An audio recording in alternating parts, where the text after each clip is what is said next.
You're muted.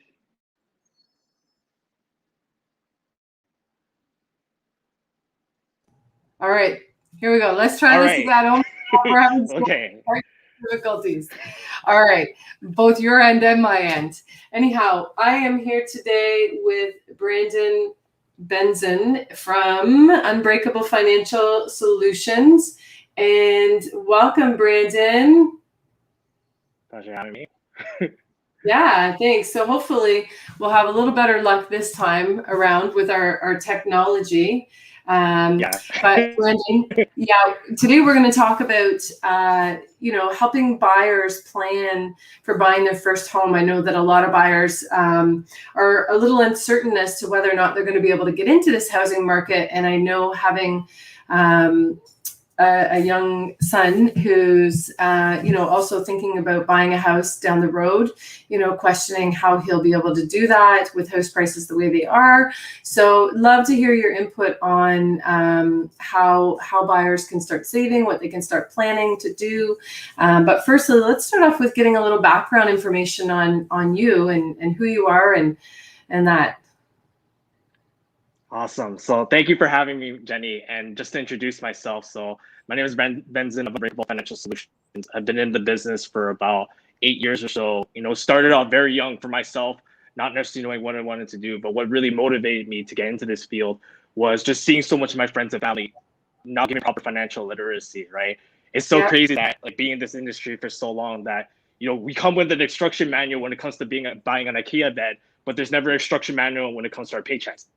Right. So that's what really motivated me. Right. So and how I decided to get licensed in the field to really help out my friends and family, to find the best solution possible to help achieve their financial goals and dreams, especially in the area of being able to save for a house. And in these past 8 years of being in business, I'm actually preparing one of my younger clients and also some of my mid to older clients to be able to prepare for that next stage of their life. Right. And apart from that, like the milestones I've accomplished is being able to host workshops at York University for the Filipino Student Association at York, and even being able to do more than just help people save for their house. I'm actually helping an orphan in Sri Lanka build a trust fund by the sake of investing and saving. So when it comes down to the concept, and there's so much different things I can do with like my practice and how I'm able to create plans for people to help make sure their goals and dreams are obviously aligned. But I feel that when it comes to actually preparing, like being that next phase of being able to save for like the house, we have to be really realistic in terms of the retirement frame that I find, right?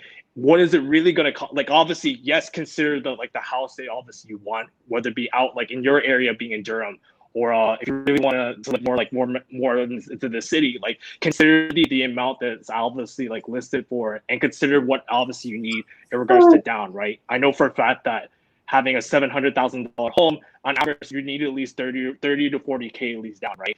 And then be able to reverse engineer. Okay, so if I need Brandon, so that's with a minimum of 5% down. That's the number you're coming up with, the $30,000 to $40,000, right? So on a 700,000, because realistically, if you're looking to buy in Durham region, and I mean Toronto, I'm not as up on that because I don't actively work in that area.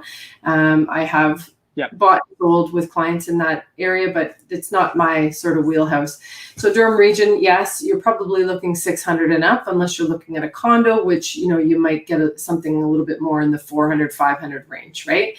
But that being said, so 5% down. Yeah. So let's stick with your number of $700,000 for a purchase price. So how are they going to start planning to save that $30,000 or $40,000?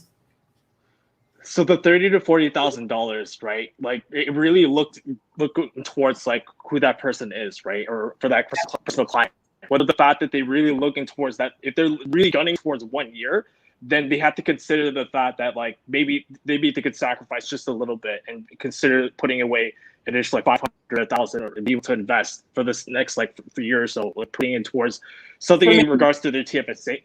Maybe they don't go to Tim Hortons every day for the coffee, right? Yeah, and eliminate the coffee or the Starbucks too, right? Start making your own coffee in that certain sense, and just really looking towards what you really do to reach that 30 to 40,000, right? If your realistic time frame is obviously within 5 years, be able to budget backwards in regards to what can I do with the next like 5 years to be able to have that amount ready to be able to withdraw and use for the sake of like that down payment, right? And there's obviously so much vehicles to be. Yep, you were saying. I was going to say, let's pretend I'm the buyer. So I need to save $40,000, and I'm making, I don't know, how much do I need to make for a $700,000 mortgage? I need to make at least $100,000, right, a year, right, in equity. So if I'm paying rent of $2,000 a month, and so we create a plan for saving over the next 2 years, so that's $20,000 a year. So what other things besides the coffee and all that, what other things could we do, and where should we put that money that we're going to be able to capitalize on that equity and that money that we're saving? So the thing is that, like, again, the difference between obviously saving versus investing towards that goal, right? And I feel that like being able to have a good TFSA and good good portfolio based like type of investment, basically, whether it be mutual funds and ETFs, making sure that you have a strong at least 1 to 3 year time frame or even 2 year time frame to help leverage from that too, right? Because even though it is technically $20,000 a year, you know, if you really run the numbers and in regards to working with an actual financial planner, or when I do custom projections, right, I'll actually step into that like phase and process and like, okay, if you really want to break it down to at least $20,000 per year, you know, like we'll consider like what you do like in regards to just putting that on a monthly basis, but be able to leverage in regards to what's going on with like obviously with like the market and investing, right? Because people feel that we, you know, with like TFSAs and RSPs, right, as much as they're traditionally used for retirement, I find that there's usages before going into retirement, things like the first time home buyers plan, things being able to use a tax-free savings account to be able to grow your money without having to pay taxes and letting it grow tax-free, and be able to withdraw that out in terms of being able to have it tax-free as well. In my personal opinion, a lot better than the first time home buyers plan, because you don't have to pay it back within 10 years. It's your money actually. So the government still has the first time home buyers plan, which is, do you want to tell us a little bit about that? So the first time home buyers plan, what it basically entails is that with RSPs, when you typically withdraw out of your RSPs, you still have to pay taxes or withholding charges as well. But in the case of the fact that if you were withdrawing out for your first time home purchase, you could withdraw up to at least $35,000, like maximum, to be able to use that for a first time home purchase, right? Which is able to even better in the case that if it's like yourself and a partner, and the fact that they have 35,000, you can use some sort of you can actually use double leveraging. Whereas you can use the 35,000 to withdraw out tax free for yourself, and your partner be able to withdraw 35,000 tax free for herself, and then that be able to leverage in regards to helping that first time purchase, and we're being able to buy that first down at least, right? The drawback behind that is that within 10 years, like even if you were to withdraw that 35 grand for yourself, within 10 years, you have to pay that back, right? Okay, so then you said the TFSA, and then you mentioned something else in terms of ways for them to save money. So do you want to elaborate on that? To save money, obviously in this day and economy, like everyone has bills, everyone has priorities to pay for, but the realistic way to really consider is obviously looking towards your budget, right? There's so much different types of formulas that going towards your budget. That there's one allocation that I like using for my clients is something called the 50-25-25 rule, right? Whereas at least, you know, they look at their overall expenses. Let's say they have left over like 1,000 or 2,000 left over, and the best way to currently budget that, and in general sense, is that half of what they currently have is meant for the sake of emergencies. 25% of that is meant towards going to things before retirement, potentially be able to save for health, and the other 25% be able to go towards towards retirement. But if their absolute goal is being able to save in their house, can you say that again about 50%? So 50%, basically like whatever is left over from their expenses. If they have like an additional $500 or $1,000, half is basically meant for the sake of emergencies, right? 25% of that, basically of that other portion of the 500 or 1,000, be able to use for anything before retirement, things like saving for a house or kids' education. But since we're talking about house, let's talk about that, right? 25% of it is basically going towards your retirement, right? And obviously retirement is going to be more of a long-term projection. What's more immediate right now is being able to have that down payment ready by the time of their first purchase, right?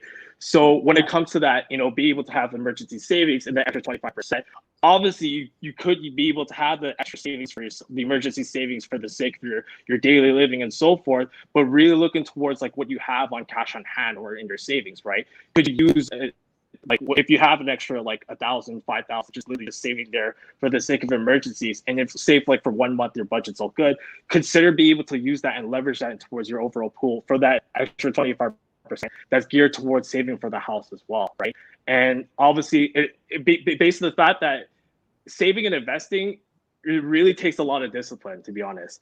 It really takes a lot of emotional control for people in the younger generation, specifically for millennials, and just for everybody in general, right?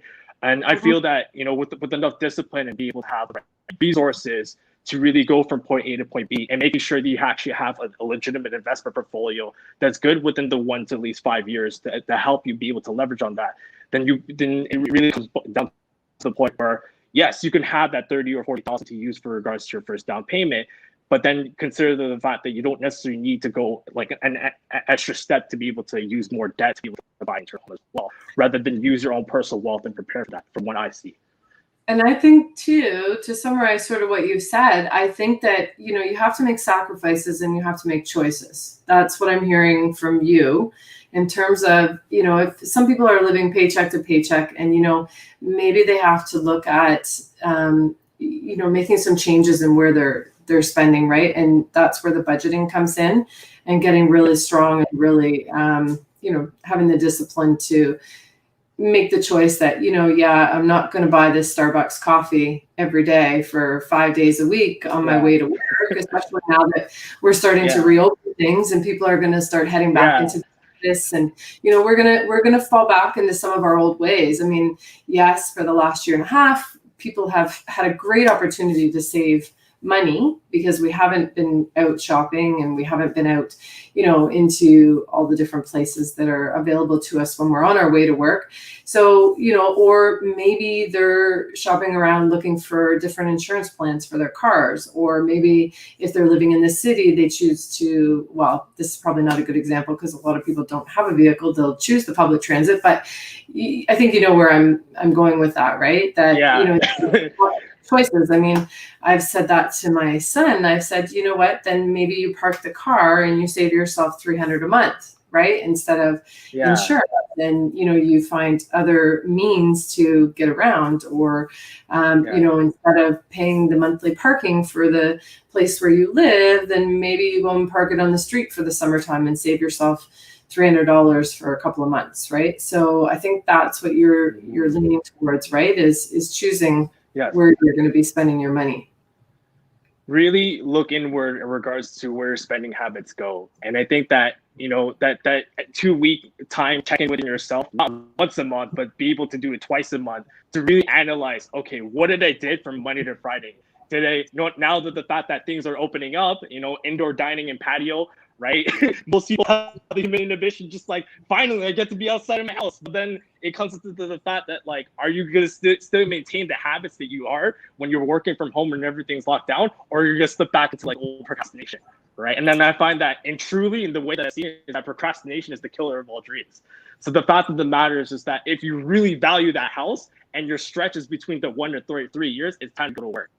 It's time to really look inward, or it's time to really save money. Even the means of you being able to work an extra job to be able to save up an extra 500, even 1,000, even part-time, that's something to really consider within 3 to 5 years. A realistic example, Jen. That's a great point. I have a friend that works full-time for Toronto Hydro, but he still kept his job as a restaurant manager at the Toronto Zoo. So literally within this, I'm trying to help him within the next 1 or 3 years, even though it's impossible for him to see him. I miss him. I haven't seen him in 10 or 15 years, but I understand where his goals are, right? That he's sacrificing literally with those 7 days to be able to make sure that literally no more than 1 or at least 3 years, I'm going to have that down payment. I'm not going to ask for money. I'm not going to ask for parents. I'm going to be self-sufficient in that certain matter. Yeah. So you said taking a look twice a month at your budgeting and your spending and all that, right?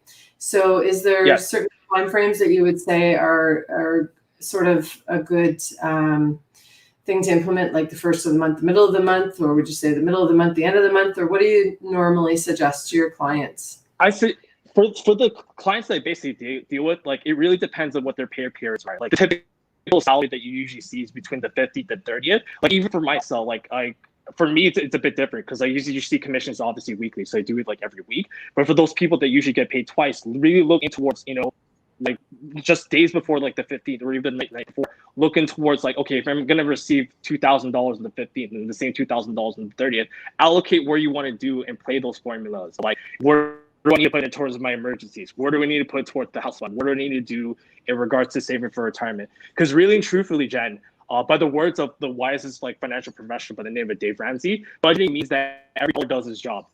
Yeah. And if by you being able to, right? Yeah. So I was going to ask you if there's any books that you might recommend, and I would say probably Dave Ramsey's probably on the list there of books that you might suggest people to start reading, right? Educating themselves. Is that what books would you suggest? Oh, did I lose you? Any books that you would suggest for people to start reading? For people that obviously want to get to investing, there's a really good dummies book called Personal Finance for Canadians for Dummies. It's basically talking about different ways to really invest and just the secret hacks to be able to budget. The most common thing that I told him when I read that book was when you go for takeout, don't order drinks because obviously that takes away too much of your budget. Get used to drinking water because like that's an added cost. That's just simple advice about that. And the author of that book was actually a professor for U of T and is actually Canadian based. Doesn't this guitar sound so good? Oh no! Can you hear that? Somehow I put music on. There we go. There we go. Dude, it's a perfect song for whoever's watching this. All right. Well, you know what? We'll put that book on the post, and everybody can know they're going to be A-okay, and they'll be able to save financially and buy a house. Right? Right. All right. Thanks, Brandon. So where can people reach out to you? Brandon?